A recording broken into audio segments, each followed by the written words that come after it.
One of my most anticipated sets of the summer is this one right here, the Creator 3-in-1 Haunted Mansion. Now with this set, you are able to not only build the mansion, but a ship and this train right here, which is the one I've got displayed because it was the last one that I built. This is clearly a scaled down version of the Monsters Fighter Haunted House or Haunted Mansion from back in 2012, which I'll got a picture right here to show you that one. And in this review, I'm going to break down this set, especially the mansion, the building techniques, those minifigs. Yeah, let's talk about those minifigs, as well as one big flaw that I see with this set. Let's dive in. The box features the main model on the front with some insets of the two other models, while the back gives more credence to the secondary and tertiary models, along with the interior of the mansion. Inside the box are 6 numbered bags and a paper sleeve for the 3 instruction manuals, one for each model that you can build.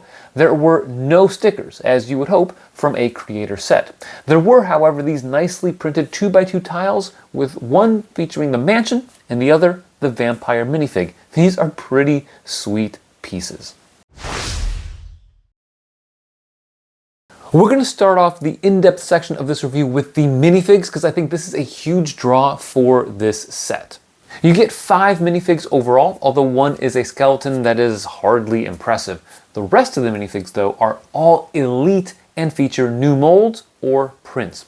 Let's start with the vampire, who has dark red robes with black trim and laces, a magenta dress, and a pale white neck. The printing extends to her legs, which includes a black belt that kind of looks a bit like a bat. Her double printed face has fangs and black eyebrows on both sides, although one side has lavender eyeshadow and medium lavender lips, while the other has bright pink eyeshadow with an open mouth. Next up is Frankenstein's monster, who has a reddish-brown jacket with stitches, a tan shirt, sand green skin with more stitching, and a singular button. His legs are plain reddish-brown, which is okay because it fits the look of the suit. His head has bushy black eyebrows, some cheek-line printing, a thin mouth, and a tooth protruding from it. His headgear is also very detailed, with his bushy eyebrows raising out of the mold, a large set of stitches across his forehead, and black hair. The slight angling out of the hairpiece from the head is a great touch, and LEGO really nailed this one. The werewolf is also brand new, with sand blue legs that show off dark blay fur behind the ribs. The red torso has dark blay arms, a fuzzy black checker pattern, and a 6-pack of abs. The back has more of the flannel pattern as well as additional scratches, suggesting this character has experienced some rough times. The head is a wolf mold with black eyes, a black nose, white snarl teeth, and bared fangs. The first 2 minifigs we discussed are pretty special, but this headpiece is just incredible. Finally, there is the ghost, which is also a new mold, and it has some ridges in the shroud with oval eyes cut out and a wavy mouth. Underneath the shroud is a white minifig torso and legs, along with a black head. Like those old school ghosts from the 1990s, this one glows in the dark rather impressively. This minifig looks great and promises to be a lot of fun to play with. All told, these minifigs are special, and it's something I've noticed that LEGO's doing more with its Creator 3-in-1 sets, especially those with structures, and that is including more elite minifigs like what we saw in the medieval Horse Knight's castle. Now, I think this does a really good job of representing some classic Halloween figures, so I would anticipate that a lot of fans are looking forward to getting their hands on some of these. The mansion is pretty fun. I think it looks good, although it is a straightforward build that is condensed into 3 hinged sections. The middle section has the door, while the wings are asymmetrical. The right side has a tower-like feel to it, complete with a spooky-looking tree at the base and a brick-built ghost inside the second-level window. A 3-stud deep porch extends from the other 2 sections, providing a nice spot for our characters to lounge. The second level is recessed a bit in the middle and left sections, while the tower on the right continues straight upward. At the top are some Gothic-styled peaked roofs.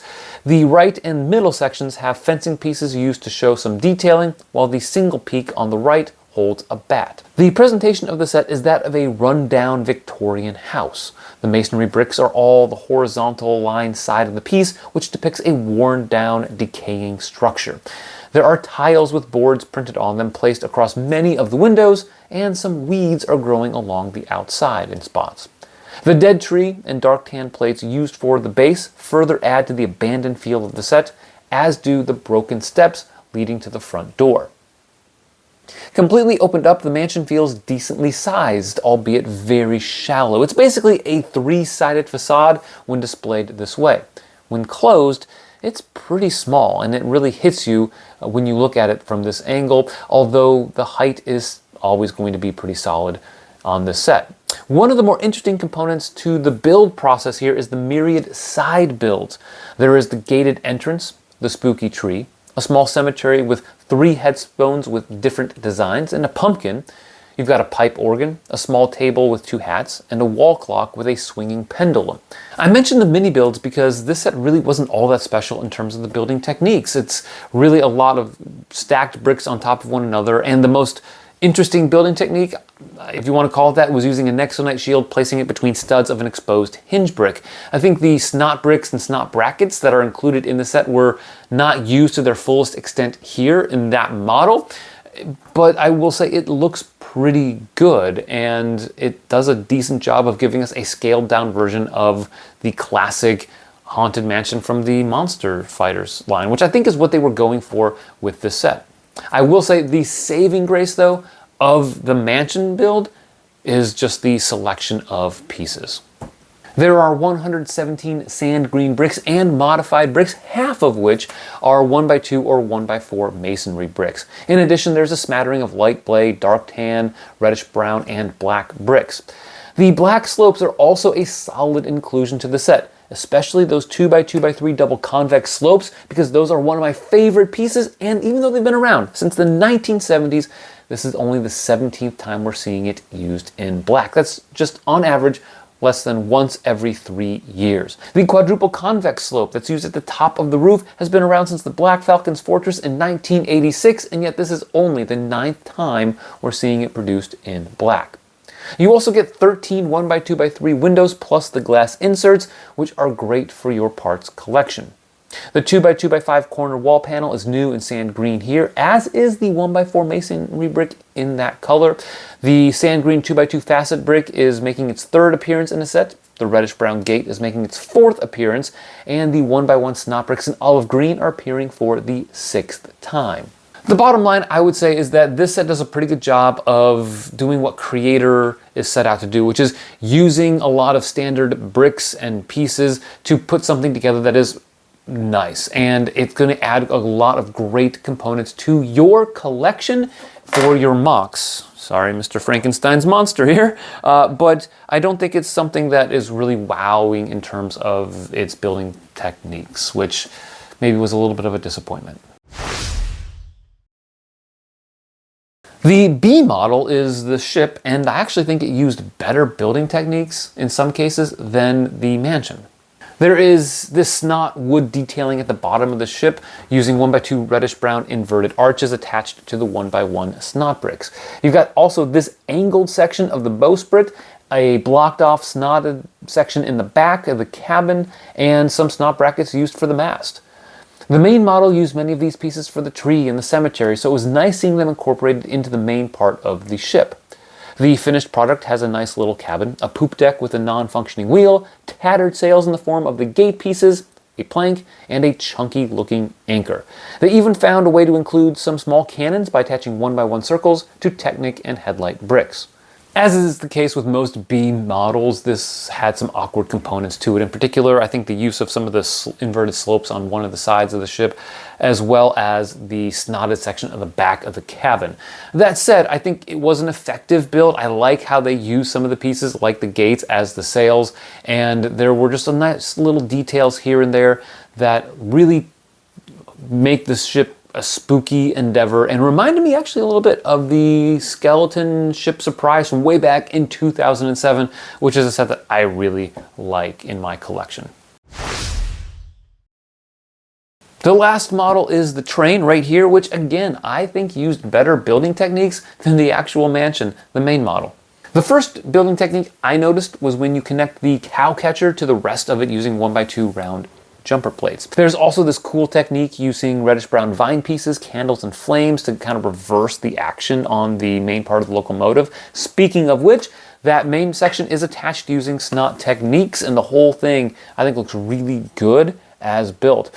In addition to the train, which also has a cab and a small coal car, you build a platform station complete with a bench, a clock, and a lantern. I guess they had to have light there. The dark tan plates serving as the base and the dead shrubs on the left-hand side definitely made this build feel desolate, despite the random pumpkin sitting there on the platform.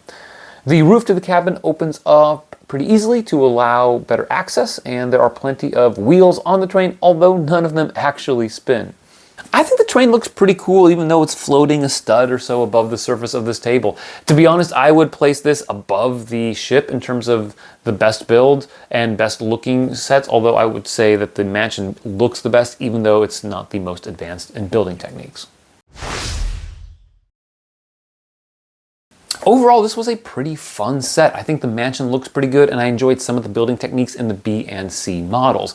I think what really makes this set interesting is the minifigs. It's not common that we see elite minifigs in Creator 3-in-1 sets. In fact, other than the Medieval Horse Knight's Castle that came out just this month, I actually can't even think of any other Creator 3-in-1 sets that have elite minifigs like this. In fact, if you go back to just the Creator 3-in-1 sets from the early 2000s, there were no minifigs. It was just bricks, slopes, plates, tiles, basic pieces put together to make something. And we've seen an evolution of this theme in terms of including minifigs in some, not all, of the sets, right? We still have plenty of buildable creatures and other items like a phone that don't have any minifigs in them.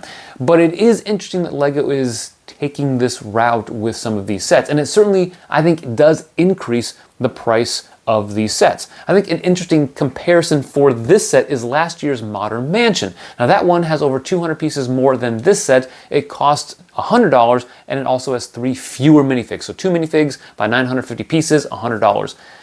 That's still greater than a 10 cents per part ratio, and that was before the increases from this year, the tariffs and all of that. So this set, I think, is actually on par, or maybe a little bit better deal with that if you really like minifigs. So it's interesting to see those minifigs in a set that might be increasing its overall price. And that, I think, also belies the biggest flaw that I see with the set, which is the size. When you build this, you don't feel like it is a $90 set. I think it feels more like a $70 to $75 set when you look at it folded up. Even if you extend it, it's very, very shallow, very, very thin as a facade. And it has some great pieces, it has some great minifigs, but I think that the price is a little bit too high on this. I don't think it's outlandish to get it at $90. I do think you can get it at a much better deal in a little bit of time, and I don't see any reason for you to go out and get this unless you are really into Halloween and you want to make sure you have these minifigs before you get to October for any sort of Halloween display that you have. Otherwise, wait for this set to go on sale. I think if you find it between that 15 to 20% off, you're going to get a pretty reasonable price for this set. In fact, I've already seen it on sale at Costco on different forums that I visit to check out LEGO deals, that I think people are able to get it for like 65, 70 bucks at Costco. So this is a possible set that will go down in price like pretty much all of the Creator 3-in-1 sets do. If, however, you want to use this as a jumping off point to maybe reconstruct the Haunted Mansion from the Monsters Fighters, I think you'll be able to get a couple of these maybe on sale for a better price than you would have to get the Monsters Fighter Haunted Mansion on the secondary market. So that's a possibility. The minifigs correlate pretty strongly with that set as well. So I think you're getting a pretty good selection there. I like the pieces. The build was okay. The minifigs are great. And so with that in mind, I would give this set an 8 out of 10. Definitely quality, but not in the elite status of maybe some of the other sets that we reviewed even this month, like I would say the Italian Riviera, which I'm looking at right there off camera. I hope you enjoyed this independent review of the Creator 3-in-1 Haunted Mansion. Let me know what you think about this set in the comments down below if you plan on getting it or what you might do with it in your collection. Thanks for watching, and always remember to keep building together.